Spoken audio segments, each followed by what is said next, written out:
أرأيت إن كان على الهدى أو أمر بالتقوى أرأيت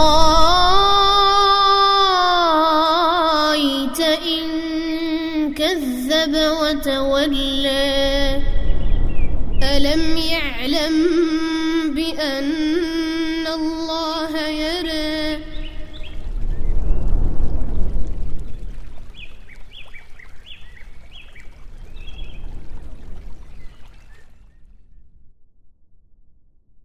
مسلمون فإن أصدق الحديث كتاب الله وخير الهدي هدي محمد صلى الله عليه وسلم وشر الأمور محدثاتها وكل محدثة بدعة وكل بدعة ضلالة وكل ضلالة في النار أما بعد Alhamdulillahi Rabbil Alamin. Segala puji bagi Allah Ta'ala, Rabb semesta alam, yang telah memberikan kita kenikmatan di dunia ini sejak dari rahim sampai di usia detik ini, dengan nikmat yang tidak bisa kita himpun sekalipun kita berusaha untuk menghitung. Nikmat-nikmat yang jika disyukuri maka Allah Ta'ala tambahkan dan berkahi, serta nikmat-nikmat yang jika dikufuri maka akan Allah Ta'ala murkai. Di antara kenikmatan yaitu nikmat syariat Allah Azza wa Jalla, nikmat akidah yang selamat, dan nikmat Islam.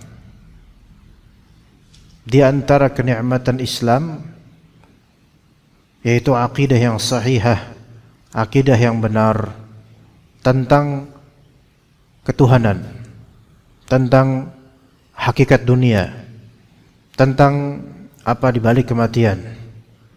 Dan di antara hal besar di balik kematian adalah syafaat, yang mana itulah yang akan kita bincangkan insyaallah ta'ala pada duha hari ini, yang kita memohon kepada Allah Al-Aziz, Al-Hakim, Al-Halim, Al-Khabir agar menjadikan majelis ini majelis yang berkah dan bermanfaat, menjadikan ilmu yang dituangkan di sini betul-betul siraman rohani yang menyuburkan iman dan membuahkan amal.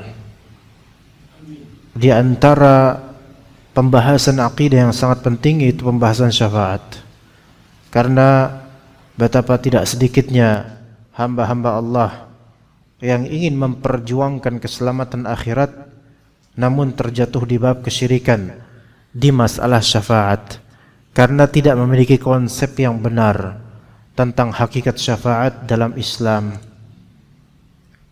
Kita sering mungkin mendengarkan istilah ini yaitu syafaat. Kita mungkin sering mendengar lantunan isfa'lana, berikan kami syafaat, atau semoga Nabi Muhammad memberikan kita syafaat di hari akhir, dan seterusnya dari kalimat-kalimat semisal. Namun apa hakikat syafaat tersebut? Kita akan membahas dulu syafaat secara bahasa dan secara istilah syar'i. Secara bahasa, syafaat itu adalah genap. Syafaat itu dari kata syafa' maknanya genap, lawan dari witir. Kalau witir itu ganjil, kalau syafa' itu genap. Makanya di surat Al-Fajr ayat ketiga ada ayat wasyaf'i wal watr. Wasyaf' wal watr. Asy-syafa' itu genap dan watr itu ganjil seperti witir. Adapun secara istilah, syafaat itu ada sisi menggenapkan, menyempurnakan, yakni dia adalah at-tawassutu lil ghairi bi jalbi manfaatin aw daf'i madarrah. Syafaat adalah menjadi perantara atau penengah untuk orang lain, menjadi perantara atau penengah untuk pihak lain dalam rangka menggapai manfaat atau mencegah madarat. Jadi syafaat secara istilah syar'i adalah menjadi perantara atau penengah untuk pihak lain. Itulah syafaat. Memberi syafaat adalah menjadi penengah atau perantara untuk pihak lain dalam rangka meraih manfaat atau mencegah madarat. Itulah syafaat, hakikatnya seperti itu. Jadi syafaat atau wasuti itu menjadi wasitah, penengah atau perantara untuk orang lain demi mendapatkan atau meraih manfaat atau menjauhi atau menghilangkan madarat. Ya. Misal keduniaan lah, misal keduniaan dulu, keduniaan supaya mungkin lebih mudah. Adanya surat pengantar. Nah, itu. Kita pengen melakukan kegiatan ini itu, ya. Kemudian kita membuat surat pengantar ke kantor lurah misalnya. Namun tidak akan sampai surat ini betul-betul ke lurah kecuali jika ada orang yang mengantar surat pengantar itu dan dipercaya. Juga ada rekomendasi dari tokoh-tokoh di daerah kelurahan supaya Pak Lurah bersedia untuk menandatangani persetujuan.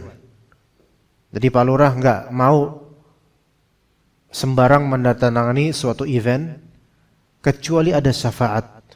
Syafaat yang dimaksud di sini adalah ada orang ketiga yang menjadi penengah atau perantara agar hal ini dikuatkan sehingga disetujui. Misal ajudannya Pak Lurah, kita bilang ke ajudan, Pak, tolong ini serahkan ke Pak Lurah dan tolong berikan testimoni atau rekomendasi supaya beliau berkenan untuk menandatangani dan menyetujui. Kemudian ajudannya mendatangi Pak Lurah dengan membawa surat pengantar dan melaporkan serta mendeskripsikan, bahkan memberikan rekomendasi dan testimoni agar ini ditandatangani. Baik, maka ajudan ini berarti pemberi apa? Pemberi syafaat. Pemberi syafaat. Begitu. Ya. Untuk menggapai manfaat bagi orang yang memintanya. Jadi ini seperti ini syafaat seperti itu. Dia yang merekomendasikan, dia yang memberikan testimoni dan semisalnya. Maka ini syafaat. Itulah hakikat dari syafaat. Nah, misal untuk masalah akhirat ya, misal syafaat dalam rangka menggapai manfaat. Contohnya syafaatnya Nabi SAW untuk penghuni surga agar masuk ke surga. Maka butuh syafaat Nabi SAW. Ya, butuh syafaat Nabi SAW. Kemudian misal syafaat yang berkaitan dengan menghindari madarat atau mencegah madarat. Itu syafaatnya Nabi SAW kepada orang yang asli berhak masuk neraka agar tidak masuk neraka. Maka Nabi memberikannya syafaat, yaitu rekomendasi bahwasanya orang ini mintakan ampun mintakan ampun ya Allah darimu. Maka ini syafaat. Jadi merekomendasikan. Syafaat di akhirat itu bisa dilakukan oleh Rasulullah SAW dan malaikat serta orang-orang saleh yang Allah Ta'ala izinkan untuk memberikan rekomendasi atau syafaat. Namun syafaat dari semua makhluk itu, yaitu Rasulullah, syafaat dari para malaikat, syafaat dari orang-orang saleh, itu tidak serta-merta independen untuk bisa menjadi bermanfaat begitu saja, melainkan membutuhkan ridha Allah Ta'ala kepada pihak yang diberi syafaat. Kalau Nabi SAW misal memberi syafaat pada seorang muslim misal, karena dia adalah umatnya Nabi Muhammad, maka Nabi SAW beri syafaat. Namun Allah Ta'ala maha tahu, orang fulan ini dia itu tidak berhak untuk diampuni karena terlalu besar dosanya misalnya, atau keluar dari Islam misalnya.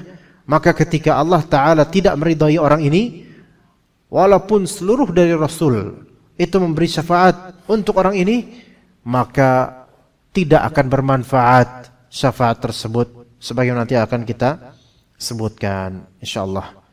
Jadi masalah syafaat ini ya Nabi SAW Nabi SAW ditanya, ya, siapa orang yang paling berbahagia dengan syafaatmu wahai Rasulullah? Siapa orang yang paling berbahagia mendapatkan syafaatmu di hari akhir nanti ya Rasulullah? Maka Rasulullah SAW menyebutkan bahwasanya orang yang paling as'ad, paling bahagia mendapatkan syafaatnya Nabi SAW, yaitu man qala la ilaha illallah khalisan min qalbih, yaitu orang yang mengucapkan la ilaha illallah secara tulus dari kalbunya.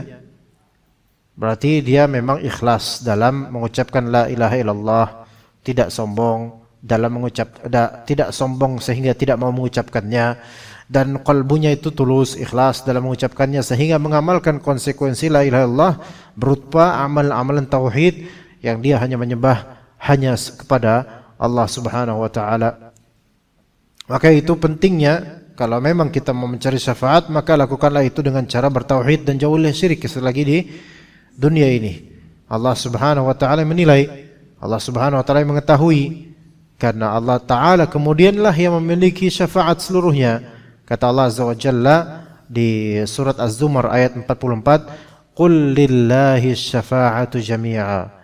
Katakanlah milik Allah segala syafaat itu. Jadi tidak ada makhluk yang independen memberikan syafaat tanpa izin Allah, enggak ada. Melainkan hanya orang yang diberi mandat oleh Allah untuk memberi syafaat. Kata Rabb kita Azza wa Jalla di surat Al-Baqarah ayat 255. Ayat itu ayat apa, Bu? Al-Baqarah 255 ayat apa, Bu? Gak ingat? Ayat kursi. Apa kalimatnya? Ayo. Man dzalladzi yashfa'u 'indahu illa bi'idnih.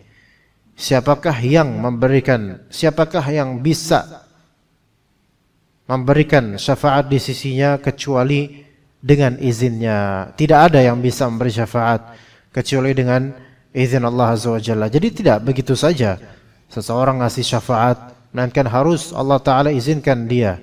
Nah, kalau orang ini memberi syafaat setelah Allah izinkan, lantas apakah langsung semuanya diterima?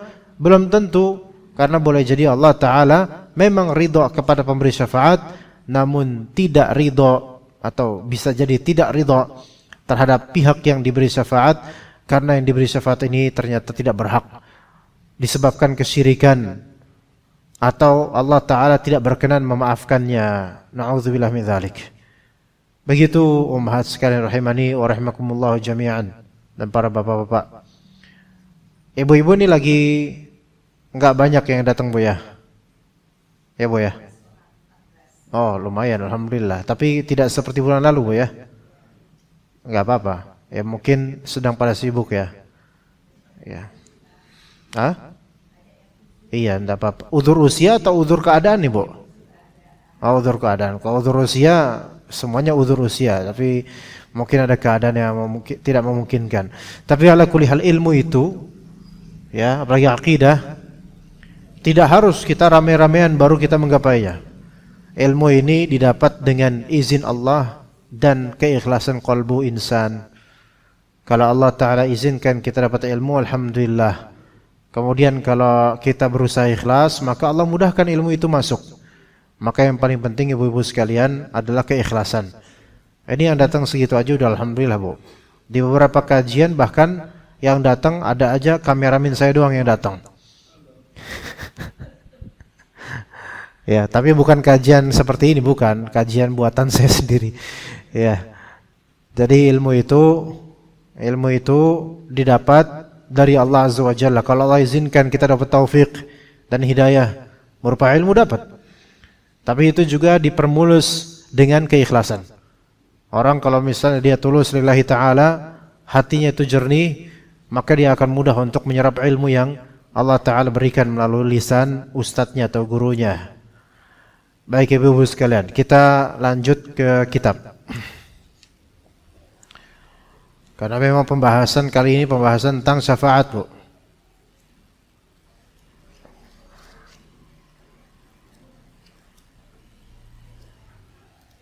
Iya. Kif. Di halaman berapa ya syafaat itu, Bu? Saya tadi tidak menandai. Ya, sekarang di halaman tentang syafaat, sekarang halaman 136. 136.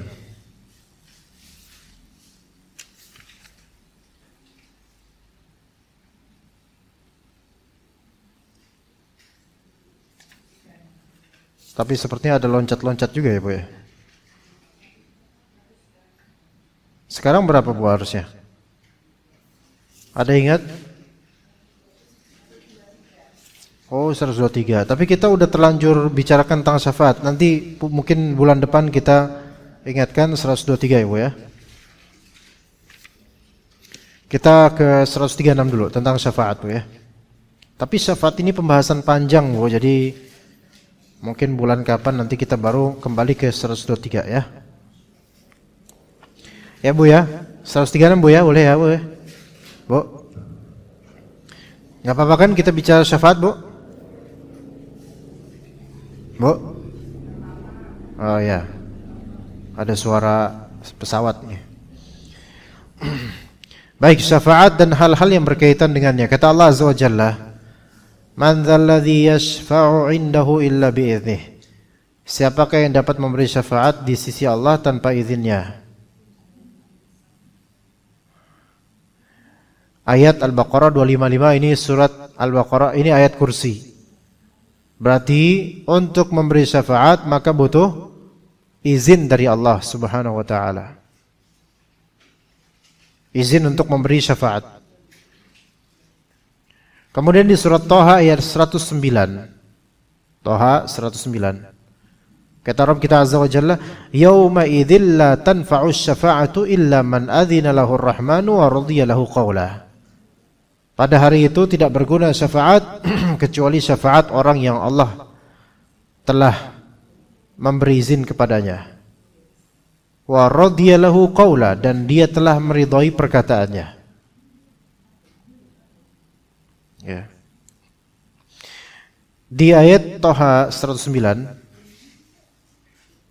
ada dua syarat berarti syafaat itu. Syarat pertama, al-idzn lisyafi', izin dari Allah kepada pemberi syafaat. Syarat kedua, ar-ridha lil masyfu', ridha Allah kepada yang diberi syafaat. Jadi dua syarat terwujudnya syafaat dengan sah. Yang pertama, izin dari Allah kepada pemberi syafaat. Karena kalau Allah enggak izinkan, maka dia enggak bisa memberi syafaat. Syarat kedua, ar-ridha lil masyfu', ridha Allah kepada yang diberi syafaat. Nah, Allah Ta'ala suka enggak sama dia? Allah Ta'ala suka enggak sama orang ini? Ridha enggak sama dia? Jangan-jangan yang diberi syafaat ini adalah orang musyrik. Ya, kalau orang musyrik enggak Allah ridhai. Percuma diberi syafaat oleh banyak orang. Begitu. Ya, jadi dua syarat itu. Dengan ada dua syarat itu berarti hakikatnya kita itu tetap tidak boleh bergantung pada pemberi syafaat. Ya, Bu ya. Dengan dua syarat ini menunjukkan kita tetap tidak boleh bergantung pada pemberi syafaat. Ini diperhatikan baik-baik karena banyak orang lokal kita nih pecinta Nabi SAW, ya, tapi salah besar dalam masalah ini. Pertanyaan saya, Ibu, kita kan masih hidup nih, alhamdulillah, muslim, mukmin. Rasulullah SAW sudah wafat atau masih hidup, Bu? Hah? Bu? Wafat. Rasulullah SAW telah wafat. Alaihi salatu wassalam. Bolehkah kita sekarang meminta syafaat dari Rasulullah untuk keselamatan akhirat?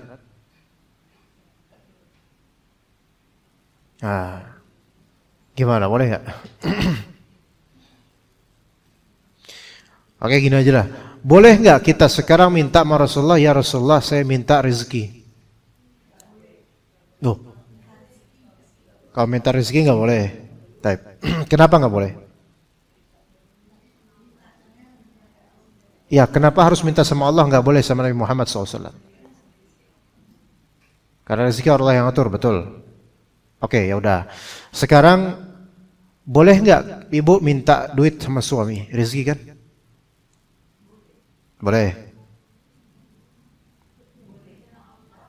Mintanya sama Allah. Lah. Minta sama Allah boleh, minta sama suami boleh. Pak suami minta duit dong. Kan minta rezeki tuh. Boleh ya? Boleh. Tapi mengerti bahwa rezeki ini dari Allah hakikatnya. Allah yang atur. Oke.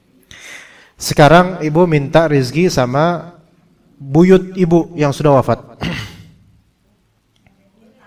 Bukan rezeki, mau rezeki, minta duit ya, minta duit.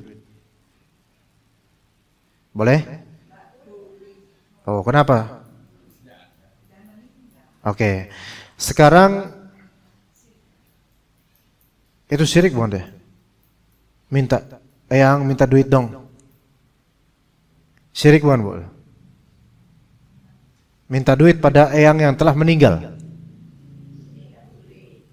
Syirik bukan itu? Syirik karena meminta kepada yang gaib selain Allah. Betul ya? Minta kepada jin muslim yang ada di masjid, minta duit. Enggak boleh karena syirik, meminta yang gaib selain Allah. Meminta kepada Rasulullah SAW duit.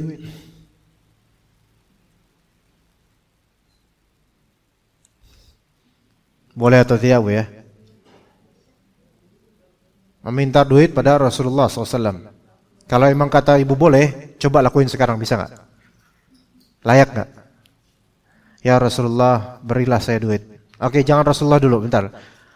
Minta kepada wali fulan di makam keramat duit. Nggak boleh. Oke, karena dia sudah mati. Walaupun cuma duit ya mintanya. Baik.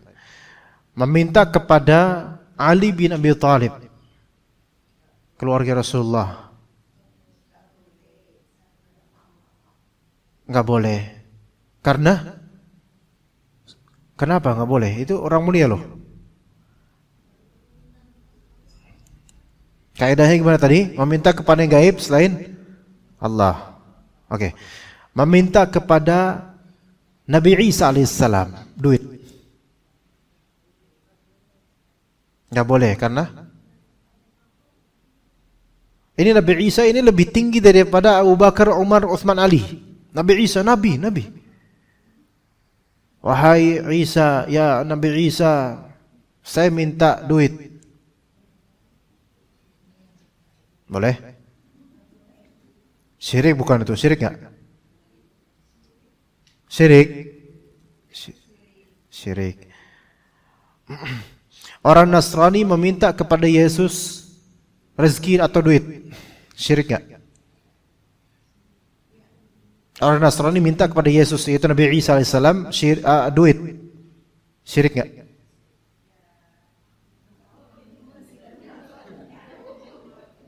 Orang Nasrani minta sama Yesus, Nabi Isa maksudnya. Boleh atau tidak? Itu nggak boleh ya. Nabi Isa masih hidup atau sudah mati?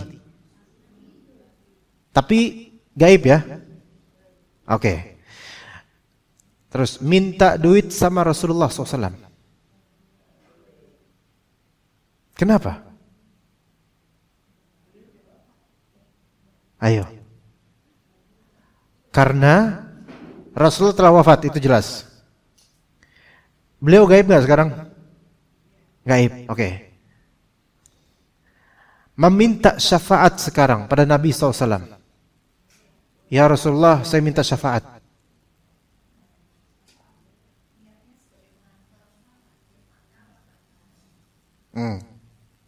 Minta duit nggak boleh sama Rasulullah. Oke, jangan duitnya. Minta rizki sekarang boleh nggak sama Rasulullah? Minta syafaat boleh nggak sama Rasulullah di akhirat? Sekarang kita minta sama Rasulullah syafaat di akhirat, boleh nggak? Boleh apa nggak boleh? Coba pikirin baik-baik, bandingin.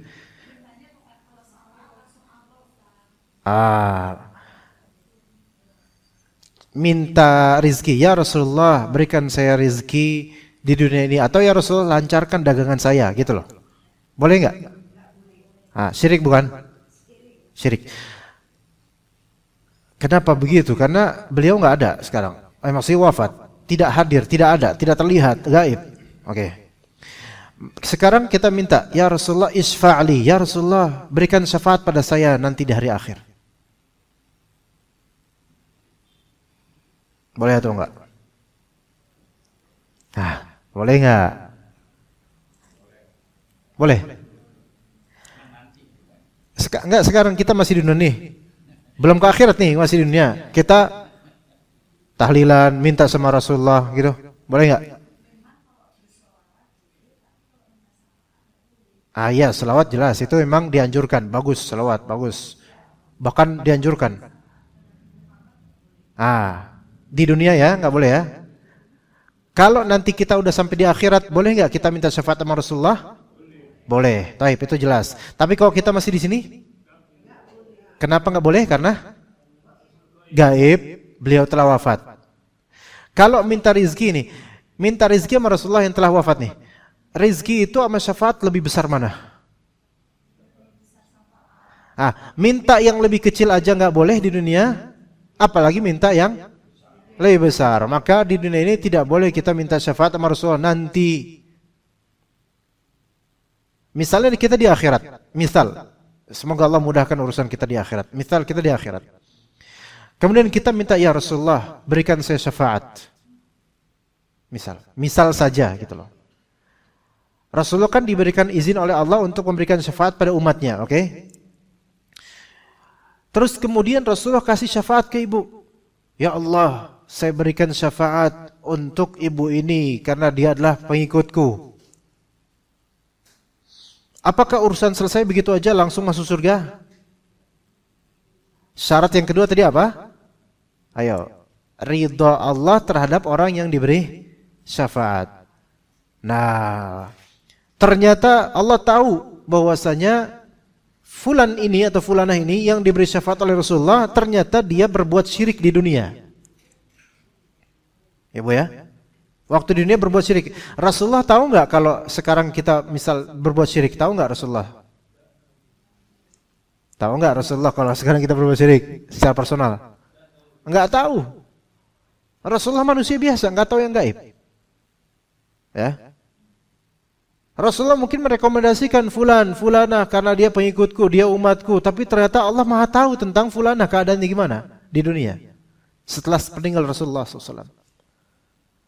Rasulullah tahu nggak siapa nama-nama yang akan murtad setelah wafatnya beliau? Nggak tahu, padahal itu baru berapa hari setelah beliau Rasulullah SAW wafat, apalagi 1400 tahun kemudian. Nggak tahu kelakuan kita gimana nih, ya. Maka kalaupun Rasulullah bilang, ya Allah saya berikan syafaat untuk ibu fulan karena dia pemeluk agama Islam, misal, Allah Ta'ala kemudian tahu, oh ternyata selama di dunia itu banyak melafalkan kalimat-kalimat yang syirik.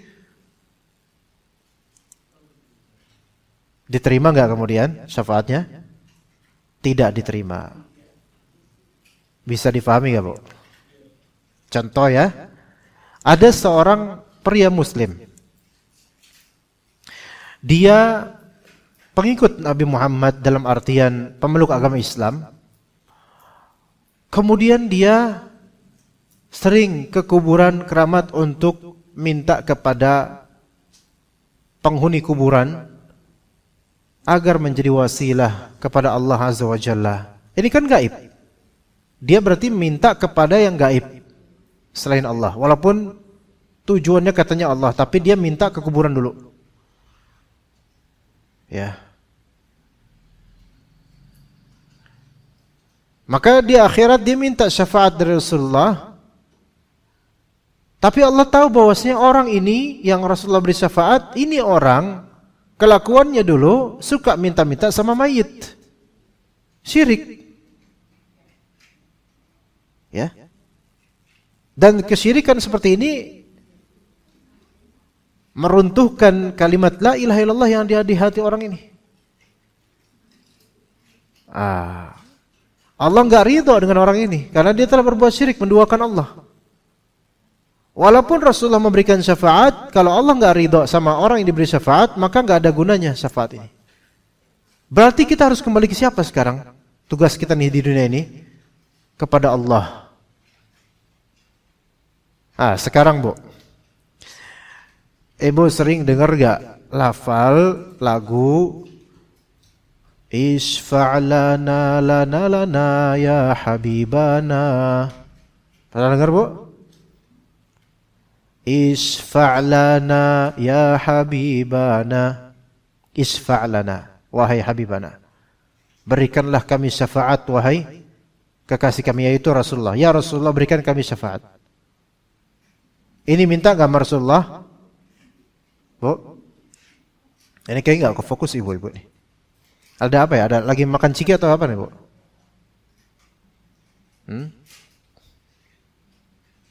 Atau keberatan ini materi? Enggak? Atau karena ibu-ibu nggak ngeliat saya kali ya, jadi bingung. Lagu? Ya itu ada yang lagi makan ciki atau apa itu? Iya, dari tadi ibu-ibu berisik nggak kayak biasanya Bu. Ada apa Bu? Oh, bagiin snack, masya Allah. Snake atau snack? Bagi snack itu harus baiknya atau minuman boleh, tapi bagi snacknya harus baiknya nanti akhir Bu ya, karena fokusnya hilang. Ini materi yang jarang ditampakkan Bu, padahal ini keselamatan akhirat loh ini. Ya. Kalau diselingi dengan hal-hal lain tuh nggak bisa fokus nanti.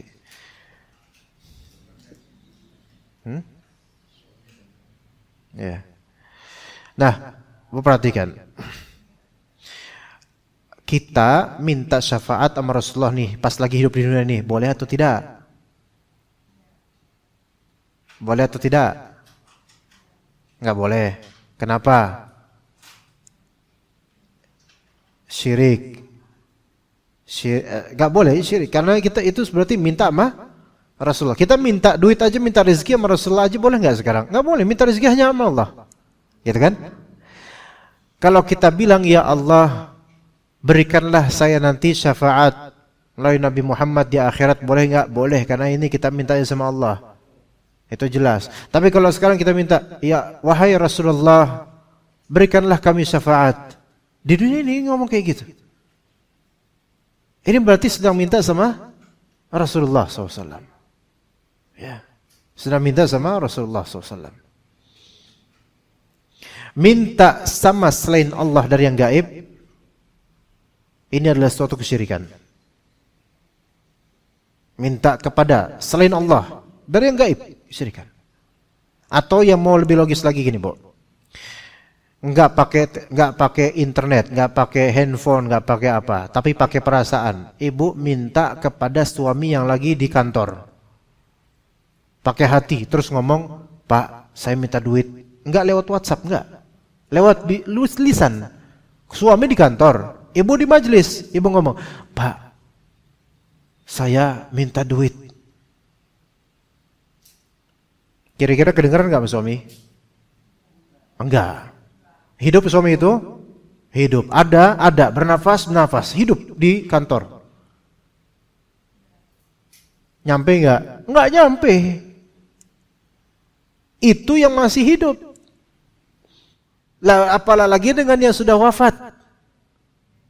Mau teriak-teriak juga enggak bakal kedengaran. Tapi kan ini Rasulullah. Ya salah. Ya kenapa emang kalau Rasulullah? Beliau wafat. Oh, Rasulullah hidup di kuburannya. Yaitu di alam mana? Alam barzakh. Kalau sekarang kita bisa ngobrol sama orang di alam barzakh, ya sok pergi ke kuburan tiap hari lah. Ngobrol, chattingan di sana. Gaib, udah beda alam. Maka siapapun yang meminta kepada yang gaib selain Allah, maka dia telah berbuat syirik. Nah, kalau dia mintanya syafaat dan mintanya kepada yang gaib selain Allah, dia telah berbuat syirik. Di akhirat nanti dapat syafaat gak kira-kira? Tidak, karena dia telah berbuat syirik di bumi ini, di dunia ini. Ya, kaum muslimin itu banyak yang pengen selamat, makanya pengen dapat syafaat dari Rasulullah. Tapi diajarinnya apa? Minta syafaat sekarang, minta sama Rasulullah. Atau pakai wiritan ini kamu minta sama Rasulullah. Atau pakai kasidahan ini kamu minta sama Rasulullah. Enggak nyadar kalau itu lafal-lafal yang mengandung kesyirikan. Boro-boro dapat syafaat di akhirat, yang ada malah justru berbuat kesyirikan, yang justru itu penghalang syafaat. Itulah kerjaannya setan.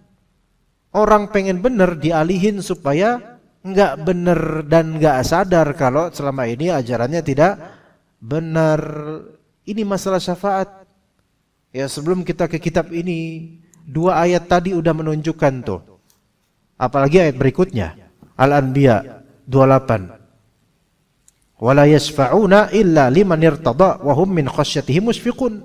Dan mereka tidak memberi syafaat melainkan hanya kepada orang-orang yang Allah ridhoi. Kalau Allah enggak ridho pada orang-orang yang diberi syafaat ini, enggak ada faedahnya syafaat siapapun. Wala tanfa'u syafa'atus syafi'in. Pernah dengar gak surat Al-Baqarah? Wala tanfa'uha syafa'ah.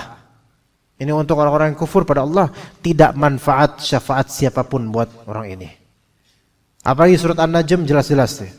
Wa kam mim malakin fis samawati la tughni syafa'atuhum syai'an illa min ba'di ayyadana Allahu liman yasha' wa yarda.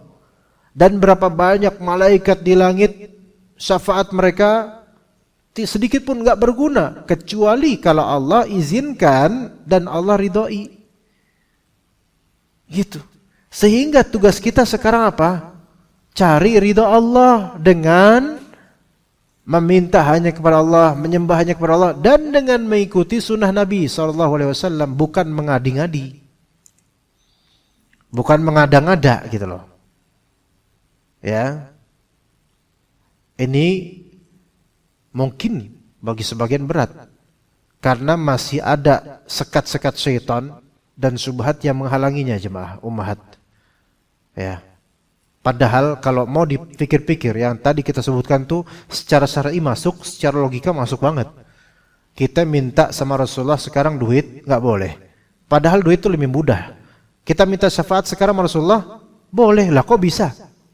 Yang minta yang sedikit aja kita enggak boleh sama Rasulullah, apalagi minta yang banyak. Kecuali kalau Rasulullah SAW masih hidup dan hadir di hadapan kita kayak dulu para sahabat. Boleh kita minta sama Rasulullah, ya Rasulullah, janjikan berikanlah nanti saya syafaat di hari akhir nanti. Ya mungkin dikabulkan, mungkin. Tapi kan yang paling inti adalah sekarang jangan dulu masalah itu. Kita minta sama Allah betul-betul supaya diberi syafaat. Tapi apa gunanya kita minta syafaat kalau kita masih berbuat syirik? Gitu loh. Karena kan intinya dari semua inilah kita diridhoi oleh Allah atau tidak. Dan Allah tidak meridhoi perbuatan syirik sama sekali. Orang-orang nih kaum muslimin tuh sebenarnya banyak yang pengen selamat akhiratnya. Banyak, saya pengen selamat Pak, saya pengen selamat Bu di akhirat. Makanya saya ibadah.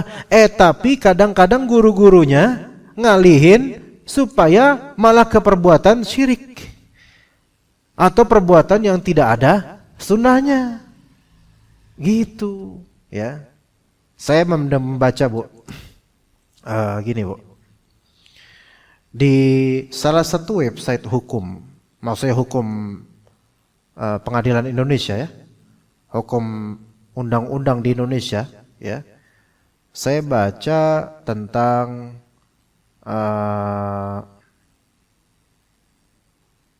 apa ya tadi, membaca tentang mekanisme, bukan, tentang masalah pengadaan, problem hukum pengadaan dokter asing di Indonesia. Ya, dokter asing di Indonesia, maksudnya dokter dari luar negeri untuk dipekerjakan atau dijadikan sebagai petugas di Indonesia. Ya, sebagai dokter. Kan dokter kita kan rata-rata orang Indonesia, alhamdulillah, jadi ngerti lah. Tapi ini ternyata hukum positif tuh mengatur pengadaan dokter asing. Ya, pemerintah mengatur itu. Dokter asing kalau mau melakukan praktek medis di Indonesia itu ada undang-undangnya. Nomor 17 tahun 2023. Ya, di pasal 248 Undang-Undang nomor 17 2023. Ya. Itu ada batasan yang spesifik. Enggak boleh sembarangan dokter asing untuk ke Indonesia. Untuk maksudnya buka praktek ya, bukan untuk safar, untuk buka praktek. Syaratnya ketat. Walaupun belum menyeluruh banget, belum sempurna, tapi syaratnya ketat. Dan tujuan pemerintah untuk memperketat apa? Sampai ada sanksi pidana ini itu kalau dilanggar itu. Ya. Pengetatan ini untuk menjaga orang-orang Indonesia. Supaya pertama ya, supaya tidak sembarangan untuk mengambil tenaga kerja dokter kesehatan dari luar negeri yang boleh jadi prinsipnya ada sedikit perbedaan dengan Indonesia. Gitu ya. Kedua, tentu untuk menghindari virus-virus dan semisalnya yang kita nggak tahu kan, boleh aja luar negeri itu ingin menghancurkan orang-orang Indonesia melalui dokter-dokter. Kita nggak tahu. Jadi lindungi kita nih. Kemudian sebab yang ketiga, kita itu sudah punya sumber daya dokter-dokter yang kompeten di Indonesia, yang mereka hebat-hebat gitu loh. Banyak. Kita punya university yang banyak yang menerbitkan dokter-dokter yang Masya Allah. Nah, itu sampai diatur ketat dalam undang-undang, ada hukum pidananya dan seterusnya. Walaupun belum sempurna ya, namanya hukum manusia belum sempurna ya. Apa sih korelasinya dengan ini, ibu-ibu sekalian? Ya. Kalau negara saja betul selektif nih untuk masalah dokter badan. Ya, sebenarnya negara juga harus untuk dokter hati. Kita sendiri, ibu-ibu sekalian, kalau misal ada dokter asing, kita nggak tahu bahasanya, nggak bisa ngejawab omongan dia, terus kemudian kita ngandelin dia misalnya, nggak nyambung, ya nggak bisa, itu satu. Atau oke lah yang lebih dekat contohnya, ada dokter praktek tapi tanpa izin dari pemerintah dan dia prakteknya itu tidak ada keterangan, surat keterangannya nggak ada, nomor berapa nggak ada, nggak ketahuan lulusan mana, atau istilah lamanya mungkin dukun beranak atau semisalnya, dukun beranak ya namanya, dan semisal itu. Apakah ketika putri ibu atau ibu sendiri hamil mau mereksa ke bidan yang ilegal? Enggak bakal mau. Apalagi zaman sekarang, kalau dulu mungkin iya, karena masih enggak seketat sekarang. Sekarang resikonya tinggi. Jadi malpraktek itu bahaya sekali. Banyak kejadian-kejadian akibat malpraktek, bayinya cacat, ada yang keguguran, ada yang prematur, ada yang ini dan seterusnya. Malpraktek, setelah dicek, ternyata nggak ada kualifikasinya, ini dokter ini, bidan ini sembarangan gitu. Ya, waspada kita nih. Padahal itu kedokteran untuk apa? Untuk tubuh belaka. Sekarang guru agama, ustadz itu adalah ibarat dokter untuk hati kita, untuk akidah kita, untuk amalan-amalan kita, dan itu akan sampai nanti urusannya ke akhirat. Maka harusnya seleksi itu lebih ditekankan untuk dokter-dokter hati dan agama, agar tidak tersusupi qalbu kita dengan akidah yang menyimpang, mal akidah, gitu. Agar tidak tersusupi perbuatan-perbuatan amalan fikih kita dengan yang tidak sesuai syariat. Ini mal, yaitu bukan mal praktek, ya mal praktek juga maksudnya. Salah dalam mempraktekkan, nggak ada dalilnya dan seterusnya. Nah, kira-kira logis atau enggak tuh? Gitu. Sayangnya kita seringkali untuk urusan validasi uang 100.000, nggak boleh uang palsu. Tapi untuk amalan kadang-kadang kita nggak apa-apalah yang palsu, yang penting kan saya cinta sama Nabi. Kita nggak apa-apa minta syafaat dari Nabi. Kan itu kan karena Nabi nanti ngasih syafaat. Nah ini kadang nggak belum paham. Makanya kita kasih paham. Maka mal praktek beragama itu kalangan awam kok bisa melakukannya? Disebabkan apa? Disebabkan dokter-dokternya itu secara sembarangan aja udah yang penting ustadz, yang penting ada YouTube-nya, yang penting jenggotan, yang penting pecian dan seterusnya. Nah ini, subhanallah, ini yang banyak malpraktek beragama di Indonesia.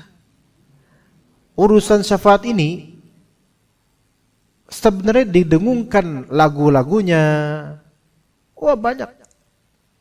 Yang tadi saya sebutkan salah satu, isfa'lana ya habibana, ya Rasulullah, isfa'lana ya Rasulullah, berikan kami syafaat ya Rasulullah. Rasulullah telah wafat, antum jangan minta sekarang. Kalau Rasulullah ada sekarang, kita di zaman sahabat, sok atuh minta sama Rasulullah, minta didoakan, minta keberkahan dari Allah, tapi minta supaya Allah berkahi, minta doa dari Rasulullah, silahkan. Tapi sekarang Rasulullah telah wafat, dan minta kepada yang gaib selain Allah, itu syirik. Masa sih Ustaz? Kalau masih nggak percaya, sok sekarang minta sama malaikat pencatat amal. Malaikat paling tinggi derajatnya siapa? Malaikat Jibril. Sok atuh minta sama malaikat Jibril. Ustaz nggak bisa lah Ustaz, kan itu nggak bisa ngabulin. Ya apalah lagi dengan yang di bawah malaikat Jibril, manusia. Logis nggak? Logis. Tapi kan Ustaz ya kita cinta. Cinta sih cinta. Kalau salah ya salah. Ada pasangan yang saling mencintai, tapi demi cinta pasangannya dia rela merampok, dia rela berzina, dia rela ini. Salah nggak? Salah. Tapi kan cinta, ini nggak bisa nih. Atas nama cinta dong terusnya. Atas nama syariat yang benar. Ini banyak orang terjangkit di masa ini dari zaman dulu sampai sekarang. Kadang dikasih paham nggak terima. Padahal logikanya udah masuk. Hatinya itu sebenarnya udah tahu bahwa ini benar, sebenarnya ini salah kita nih. Tapi karena udah kadung mengamalkan, kadung kebiasaan, akhirnya apa? Akhirnya nggak terima.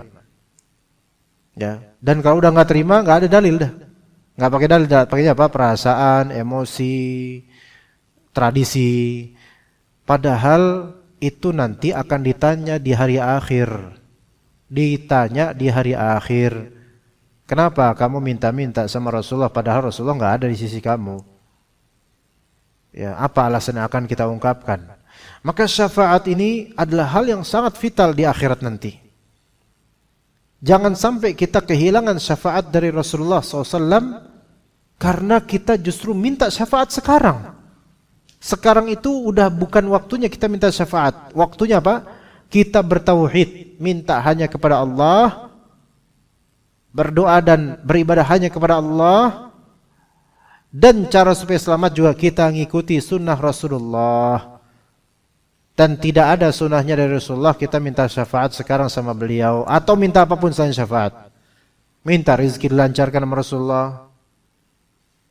Minta supaya kita punya anak, minta sama Rasulullah. Ya subhanallah. Bahkan sampai sumpah aja bu. Sumpah loh, cuman sumpah. Itu nggak boleh atas nama Rasulullah. Kalau bilang demi Allah, ya udah demi Allah aja. Sebut nama Allah aja udah. Baik demi Allah, demi Rahman, demi Rahim, demi Al-Karim, dan seterusnya dari nama-nama Allah. Tapi kalau mintanya demi Allah, demi Rasulullah, nah itu tambahannya itu yang bermasalah. Kenapa harus menyertakan demi Rasulullah? Manusia itu hanya boleh bersumpah atas nama Allah saja. Atas nama makhluk manapun itu nggak boleh. Demi Jibril nggak boleh. Demi Mikail nggak boleh. Demi Muhammad nggak boleh. Demi Rasulullah nggak boleh. Sumpah itu nggak boleh atas nama selain Allah Azza wa Jalla. Makanya kata Abdullah bin Mas'ud, li'an ahlifa billahi kadhiban ahabbu ilayya min an ahlifa bi ghairihi sadiqa. Saya bersumpah dengan nama Allah tapi bohong itu lebih mending bagi saya daripada jujur tapi sumpahnya atas nama selain Allah. Gitu. Kita kan kadang nanya sama orang, demi dia jawab apa? Demi Allah, demi Rasulullah. Nah, ini kadang nggak tahu. Nggak usah pakai demi Rasulullahnya. Nah, hal-hal seperti ini, Bu, perlu dipelajari. Memang ini ranah sensitif, tapi ini ilmu bekal kita buat akhirat. Kalau nanti ditanya oleh Allah, kenapa kok kamu melakukan kesyirikan? Kita jawab, saya nggak tahu ya Allah. Lah itu usia 60 tahun, 50 tahun dihabisin buat apa aja kayak gini kok nggak tahu. Sementara ada bocil-bocil belasan tahun udah pada tahu hal-hal ini syirik. Gimana? Ya saya emang nggak tahu ya Allah, misalnya gitu jawabnya. Itu terus 4G buat apa tuh internet? Buat chattingan, buat ini. Internet kita sekarang mudah. Makanya orang-orang zaman sekarang dengan segala kemudahan itu bermudah-mudah, bukannya nuntut ilmu, malah justru berleha-leha atau hiburan saja. Ilmu ini udah deras.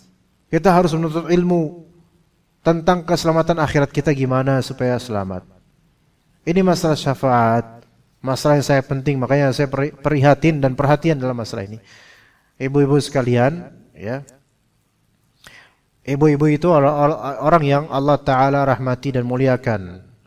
Dengan Islam, dengan iman, pasti ibu-ibu dan kita semua pengen selamat. Pengen kembali ke Allah nanti dalam keadaan baik. Dalam keadaan tidak berbuat syirik. Ingat surat Al-Kahfi ya. Di akhiratnya. Wa man kana yarju liqa'a rabbih falya'mal 'amalan shalihan wala yusyrik bi'ibadati rabbih ahada. Ya. Barang siapa yang berharap nanti berjumpa dengan Allah dalam keadaan baik-baik itu, hendaknya apa? Beramallah dengan amalan soleh. Nah, amalan soleh maksudnya apa? Amalan yang sesuai sunnah Nabi, itu amalan soleh. Lah kalau nggak ada sesuai, ya soleh dari mana? Soleh menurut kita, tapi nggak menurut syariat nggak. Wala yusyrik bi'ibadati rabbih ahada. Jangan berbuat syirik dalam beribadah kepada Allah Ta'ala. Jangan. Kita itu nggak ada yang mau dijulukin, berbuat syirik, ini syirik tahu. Kita pasti nggak terima. Tapi ketidakterimaan kita itu kadang-kadang karena kita nggak tahu kalau itu tuh memang syirik gitu loh. Kadang-kadang gitu. Kita udah berpuluh tahun ngelakuin, terus divonis syirik, ya marahlah, wajar marah. Tetapi sungguh tidak wajar kalau kita kemudian tidak memvalidasi ini, jangan-jangan benar nih syirik, kita pelajari, oh benar ternyata syirik. Ya. Justru adanya orang yang menasihati itu tandanya sayang. Sekarang kalau ibu-ibu sama anak-anak ya. Kalau anak-anak misal main game terus karena sayang ibu diemin. Main game terus ibu saya diemin, udah biarin. Namanya anak udah biarin dia happy lah, masa kita marahin mulu gitu. Tapi dibiarin seharian 6 jam main game. Nonton 5 jam atau berapa jam, itu subhanallah. Nanti nyahonya pas kapan? Pas dia udah gede. Jadi apa tuh anak? Apalagi Gen Z, apalagi generasi alpha. Yang anak-anak kecil sekarang. Kalau kita sayang, itu bukan kita diemin. Melainkan kalau kita sayang, jika dia salah, kita ingetin terus. Jika dia benar, kita motivasi untuk terus menjadi istiqamah. Begitu ibu. Ya. Maka ibu-ibu sekalian, kalau misalnya ibu-ibu mau pengajian yang bikin happy saja, ibu ke mall aja bu. Ya. Insya Allah tuh happy terus, apalagi banyak duit. Tapi kalau ibu pengen pengajian yang membuat kita sama-sama selamat, membuat kita tahu jalan ke Allah itu gimana, membuat kita terterangkan ini salah, ini benar, maka datanglah ke kajian-kajian yang biarpun pahit tapi benar, daripada manis tapi penuh syubhat dan ibu mau salah dibiarin aja. Jangan, itu nggak sayang, nggak sayang. Kita orang tua aja kalau ngebiarin anak terus-menerus kayak gitu, berarti nggak sayang kita. Walaupun kita atas nama apa? Saya sayang sama anak saya, makanya saya biarin dia, ya, jangan bikin nangis, biarin aja dia gitu. Itu nggak sayang, itu nggak sayang.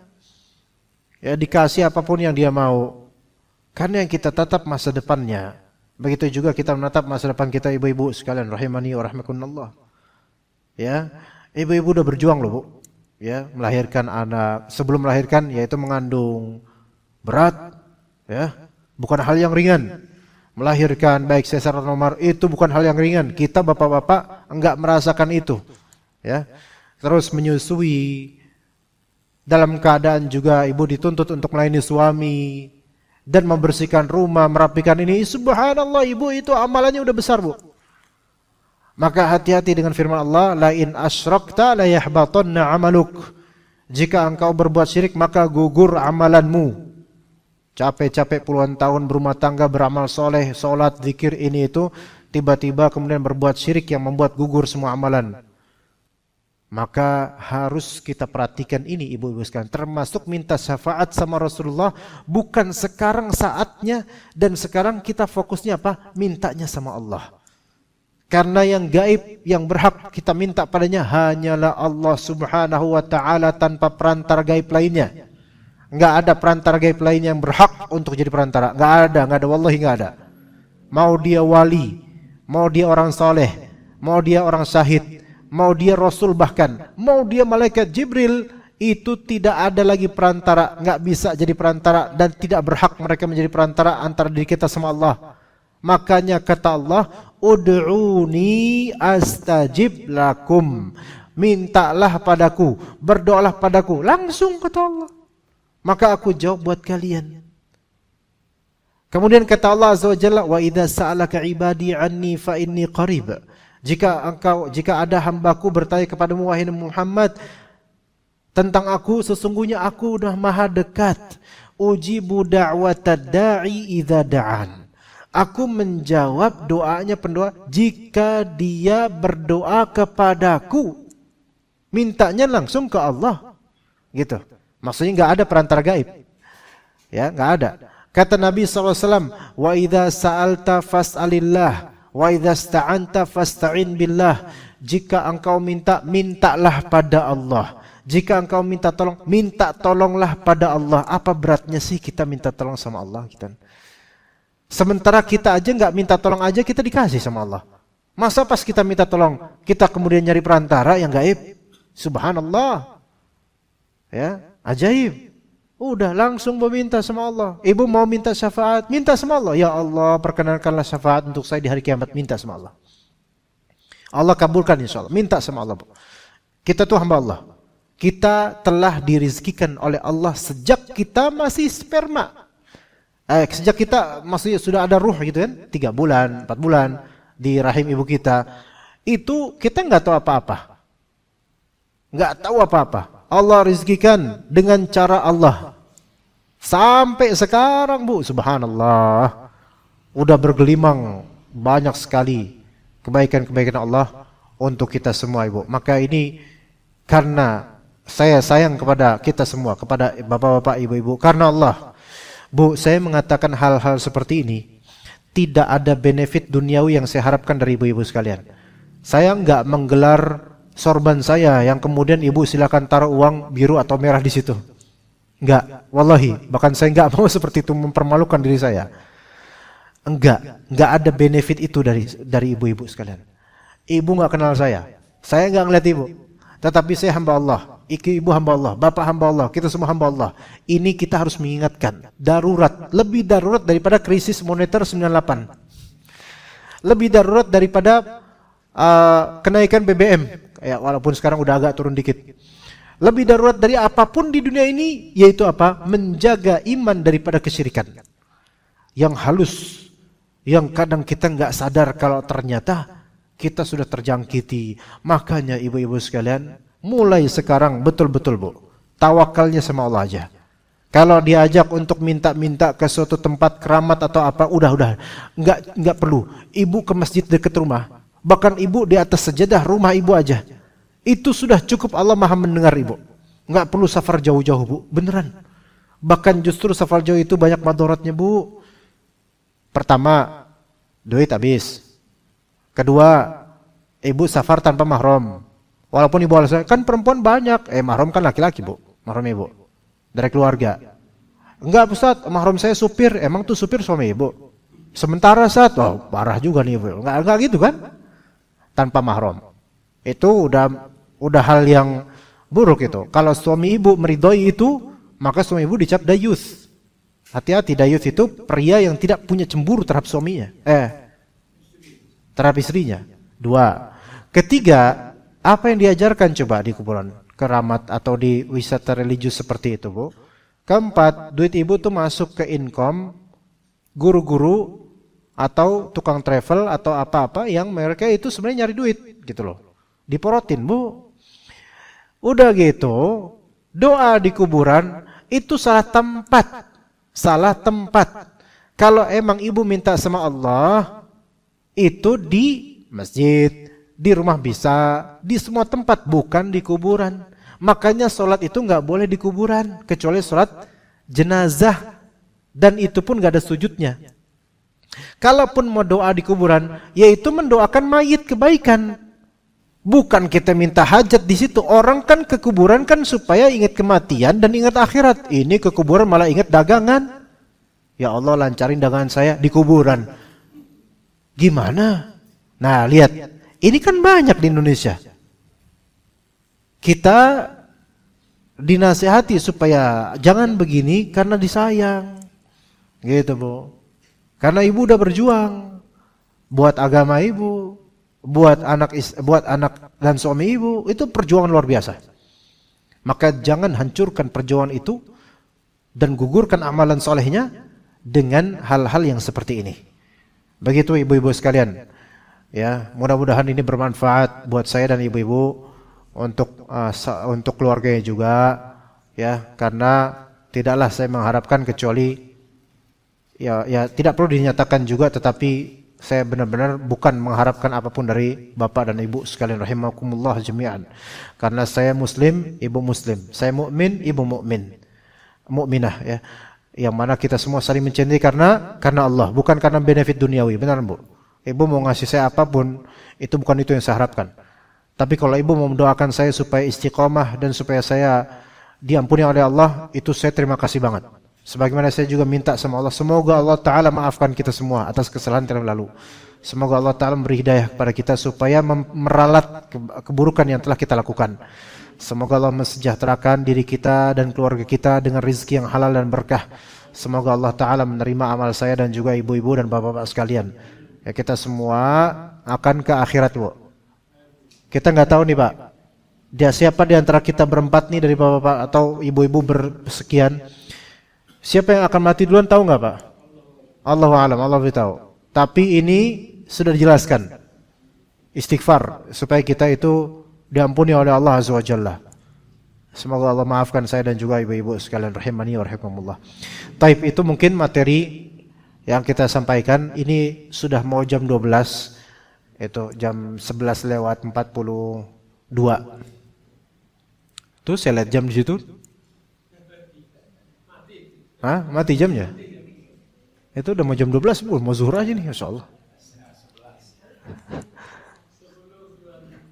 Tapi ini masih jam segitu, Bu. 11 lewat 42. Ya. Ibu-ibu sekalian, ada pertanyaan nggak, Bu?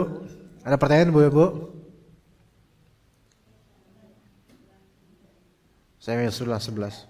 Silakan, Bu, segera.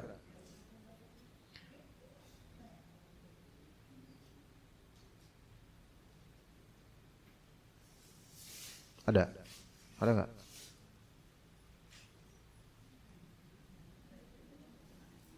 Oh ya, ya, syukran.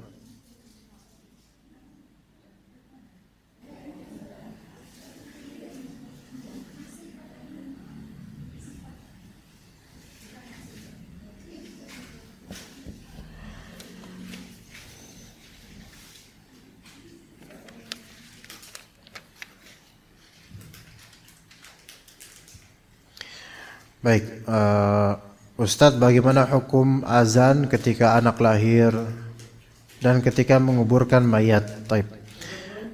Azan ketika anak lahir itu ada beberapa ulama yang menganjurkan. Begitu juga azan ketika menguburkan mayat, ada beberapa ulama yang menganjurkan. Tetapi tidak ada dalil khusus untuk ini. Padahal ini amalan spesifik dan khusus, ya. Azan itu, nah di sini harus diperhatikan baik-baik. Azan secara bahasa artinya i'lam, yaitu memberitahu, mensyiarkan. Secara syar'i azan itu adalah al-i'lam bihuduris salati fi waqtiha, yaitu azan itu adalah pemberitahuan akan masuknya atau hadirnya waktu sholat. Ya, jadi fungsi azan itu sebenarnya untuk masalah sholat. Adapun sebagian ulama yang menganjurkan azan ketika bayi lahir atau ketika menguburkan mayit, mereka punya alasan. Ya, alasan yang mungkin baik, tetapi bagaimana kita bisa menganggap itu baik secara maksimal jika ternyata Rasulullah saja tidak melakukannya. Sahabat tidak ada yang melakukannya. Kalaupun ada riwayat seperti itu riwayat yang tidak sahih. Padahal kelahiran di zaman Nabi itu banyak. Orang-orang Arab kan suka punya banyak anak, Bu, daripada kita, ya. Tapi kok nggak diazanin? Kemudian pemakaman fulan bin fulan dari sahabat banyak, itu tidak ada riwayat Rasulullah mengazankan atau menganjurkan sahabat untuk azan. Enggak. Pertanyaannya ini kok dari mana terus kok bisa ada azan setelah lahiran anak atau menguburkan jenazah? Memang dalam mazhab Syafi'i ada beberapa ulama yang menganjurkan. Tetapi ibu-ibu sekalian, kita di akhirat itu akan ditanya perbuatan kita, ya, oleh Allah, bukan oleh ulama. Kalau Allah tanya nanti, kenapa Anda azan setelah anak Anda lahir? Ditanya, dari mana dasarnya? Kenapa Anda azan ketika menguburkan mayit? Ditanya oleh Allah. Karena semua perbuatan kita akan ditanya. Ya. Itu, makanya kalau memang tidak ada syariatnya, walaupun beberapa ulama mengidekan itu, maka hendaknya kita cukup aja dengan yang sunnah deh gitu.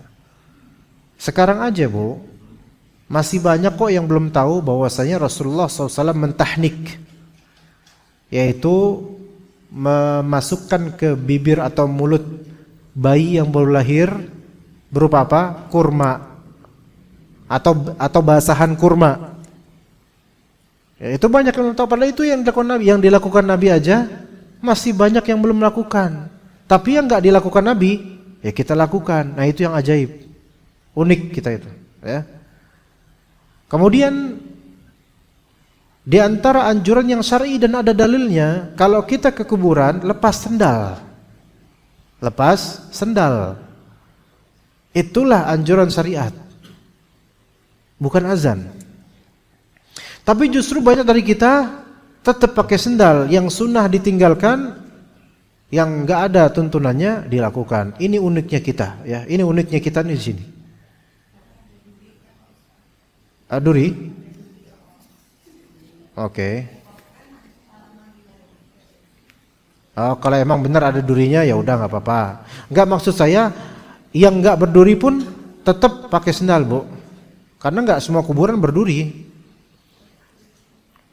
Ya nggak tahu lah. Saya nggak pernah meriksa kuburan juga ya. Tapi sepengetahuan saya nggak pernah kena duri, insya Allah, Bu. Ya kalau kena duri ya Bismillah, Bu. Kalau kena duri kata Nabi SAW, ma yusibul muslim min nasabin wala wasabin wala hammin wala hazanin wala adza wala ghammin hatta syaukati yusakuha illa kaffarallahu biha sayyi'atih. Tidaklah ada yang menimpa manusia dari sakit, letih, kegalauan, kesedihan, rintangan, kemudian kesempitan hati, sampai duri yang mengenai dia kecuali digugurkan dosa-dosa dia. Ya. Nah, ketika kita menjalani sunnah Nabi, kemudian ternyata kita kena duri pas lagi menjalani sunnah Nabi, udah dapat pahala sunnah, alhamdulillah, digugurkan dosa-dosanya. Gitu. Kecuali kalau kita emang sengaja ada duri kita injek, nah itu baru itu emang nyari masalah. Itu nggak boleh, dosa malah nyakitin diri gitu. Ya. Ya begitu. Wallahu a'lam. Saya sendiri, Bu, kelahiran anak-anak itu kalau mau di total semuanya prosesnya ada 6. Udah 6 kali. Ya, tapi anak saya ada 4. Karena anak ketiga dan keempat itu, ketiga keguguran, yang keempat wafat. Artinya saya udah mengalami semua banyak kelahiran anak kandung saya maksudnya. Dan tidak satupun saya azanin, beneran. Dokter atau susternya bilang, silahkan Pak diazanin Pak, gitu. Waduh, saya enggak gitu Bu, gitu. Maksudnya saya enggak gitu, enggak ada tuntunannya. Saya bilang gitu Bu, itu enggak ada Bu tuntunannya, maaf gitu. Kenapa enggak komat aja Bu biar cepet gitu kan? Ayo, kenapa enggak komat? Ya, ada azan enggak komat dong. Ya gitu Bu. Ya, wallahu a'lam. Ya Bu, mungkin cukup itu dari saya karena saya juga pengen ke SCBD setelah ini. Barakallahu fikum jami'an, ibu-ibu sekalian dan bapak-bapak. Ana mencintai antum semua karena Allah. Ya, ana adalah hamba Allah dan antum hamba Allah. Maka tolong tidak ada hard feelings ya setelah ini Bu ya, tidak ada kekesalan. Yang ada kita berusaha menuju Allah sama-sama ya. Wa sallallahu ala nabiyyina Muhammad wa ala alihi wa sahbihi ajma'in. Subhanakallahumma bihamdika asyhadu an la ilaha illa anta astaghfiruka wa atubu ilaik. Wassalamu alaikum warahmatullahi wabarakatuh.